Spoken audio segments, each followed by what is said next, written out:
മുഖ്യമന്ത്രിക്കെതിരെ രൂക്ഷ വിമർശനവുമായി ഗവർണർ ആരിഫ് മുഹമ്മദ് ഖാൻ. ആഭ്യന്തര വകുപ്പ് കൈകാര്യം ചെയ്യുന്ന മുഖ്യമന്ത്രി പോലീസിനെ സ്വതന്ത്രമായി പ്രവർത്തിക്കാൻ അനുവദിക്കുന്നില്ല. നിരുത്തരവാദപരമായ നടപടികളാണ് മുഖ്യമന്ത്രിയുടെ ഭാഗത്തു നിന്നും ഉണ്ടാകുന്നത്.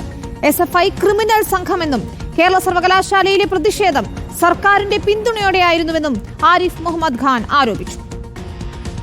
SFI, they tortured a physically handicapped student. So what kind of things we have, why we are tolerating these things?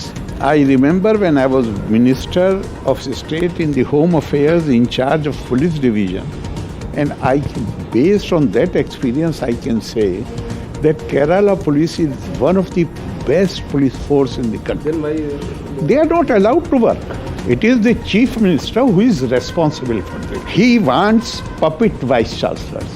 Since he has failed to get what he wanted to do, therefore he himself is responsible for whatever is happening in all these miscreants.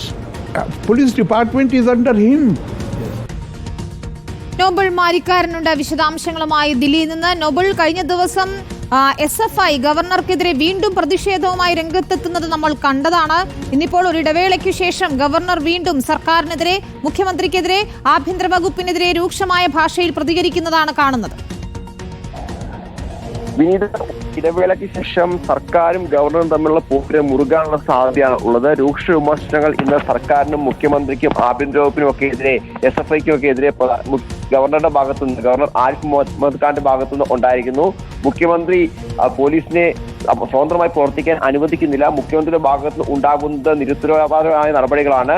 മറ്റ് സംസ്ഥാനങ്ങളെ അപേക്ഷിച്ച് മികച്ച സേനയാണ് കേരളത്തിൽ ഉള്ളത്. പക്ഷെ ആഭ്യന്തര വകുപ്പ് മുഖ്യമന്ത്രി കീഴിലാണ്. ഈ സേനയെ പ്രവർത്തിക്കാൻ മുഖ്യമന്ത്രി അനുവദിക്കുന്നില്ല എന്നാണ് ഇതുമായി ബന്ധപ്പെട്ടുകൊണ്ട് വിമർശനം ഇന്ന് ഗവർണർ ഉന്നയിച്ചിരിക്കുന്നത്. SFIക്കെതിരെയും രൂക്ഷ വിമർശനമാണ് ഗവർണർ ഇന്ന് അയച്ചുവിട്ടത്. നേരത്തെ തന്നെ SFIയെ ക്രിമിനലുകൾ എന്ന് വിളിച്ച ഗവർണർ ഇന്ന് വീണ്ടും SFI എന്ന ക്രിമിനൽ കൂട്ടമാണ് എന്ന് ആവർത്തിച്ച് വ്യക്തമാക്കുന്നു.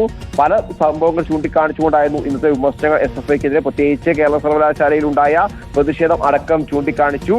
രാജ്യത്തിനകത്തും പുറത്തുനിന്നും വരുന്നവരാണ് അന്ന് ആ പരിപാടിയിൽ ഉണ്ടായത്. അവർക്ക് മുന്നിൽ കേരളത്തെ അപമാനിക്കാനാണ് SFI ശ്രമിച്ചത്. ഇതിന് സർക്കാരിന്റെ പിന്തുണയുണ്ട് എന്നടക്കമുള്ള കാര്യങ്ങൾ അദ്ദേഹം പറയുന്നു. അതോടൊപ്പം തന്നെ ക്രിമിനലുകളെ സർവകലാശാലയിൽ നിയന്ത്രിച്ചേ മതിയാകൂ എന്നാണ് ഇതിൽ ഗവർണർ വ്യക്തമാക്കുന്നത്. ഇതുമായി ബന്ധപ്പെട്ടുകൊണ്ട് മുഖ്യമന്ത്രിക്ക് പരാതി നൽകിയിട്ടുണ്ട്. ഇനിയും ഇതിൽ നടപടികൾ ഉണ്ടായില്ലെങ്കിൽ സർവകലാശാലയുടെ ഭാഗത്തു നിന്ന് നടപടികൾ ഉണ്ടാകും എന്നും ഗവർണർ മുന്നറിയിപ്പ് നൽകുന്നുണ്ട്. അതോടൊപ്പം തന്നെ ഇതുമായി ബന്ധപ്പെട്ടുകൊണ്ട് മുഖ്യമന്ത്രിക്ക് വേണ്ടത് പപ്പറ്റ് വൈസ് ചാൻസലർമാരെയാണ് എന്നും ഗവർണർ വിമർശനം ഉന്നയിച്ചു. യൂണിവേഴ്സിറ്റി കോളേജിൽ നേരത്തെ ഭിന്നശേഷി വിദ്യാർത്ഥി ആക്രമിച്ചതുമായി ബന്ധപ്പെട്ട കാര്യവും ഇന്ന് ഗവർണർ പരാമർശിച്ചിട്ടുണ്ട്. എന്താണെങ്കിലും ഒരു ഇടവേളയ്ക്ക് ശേഷം ഗവർണർ, SFI, അതോടൊപ്പം തന്നെ ഗവർണർ സർക്കാർ പോരൊക്കെ മുറുകുന്നുള്ള സാധ്യതയാണ് ഇപ്പോൾ ഉള്ളത്. അത്തരത്തിൽ രൂക്ഷ വിമർശനമാണ് ഇന്ന് ഗവർണറുടെ ഭാഗത്തുനിന്ന് മുഖ്യമന്ത്രിക്കും സർക്കാരിനും ഒപ്പം SFIക്കും ഉണ്ടായത്.